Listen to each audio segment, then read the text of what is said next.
উচ্চারণ স্থান অনুযায়ী ব্যঞ্জন ধ্বনিকে 7 ভাগে ভাগ করা হয়েছে।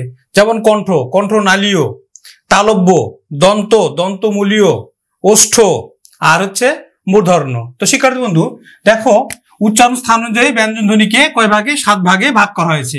এখন ওষ্ঠবর্ণ কোনগুলো? প, প, ফ, ব, ভ আর ম। এখন দেখো, এই বর্ণগুলো, ওষ্ঠবর্ণগুলো উচ্চারণে সক্রিয় ভূমিকা পালন করে, আমাদের বাক প্রত্যঙ্গের সক্রিয় ভূমিকা পালন করে কিন্তু নিচের ঠোঁট প, ফ, ব, ভ, ম, এবং উপরের ঠোঁটটা নিষ্ক্রিয়ভাবে পালন করে। এখন দেখো দন্ত ব্যঞ্জন, দন্ত ব্যঞ্জন গুলো কোনগুলো?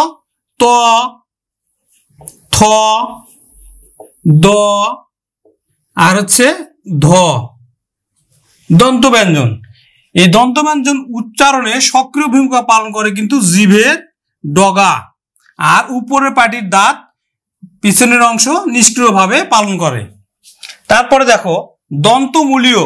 তো দন্তমূলীয় ব্যঞ্জন যখন আমরা উচ্চারণ করি তখন সক্রিয় ভূমিকা পালন করে জিভের ডগা আর নিষ্ক্রিয় ভূমিকা পালন করে দন্তমূল।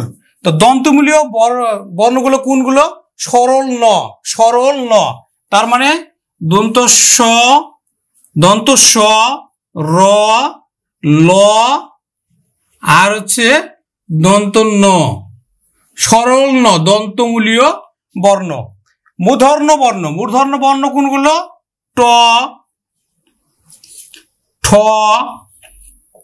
ড, ঢ,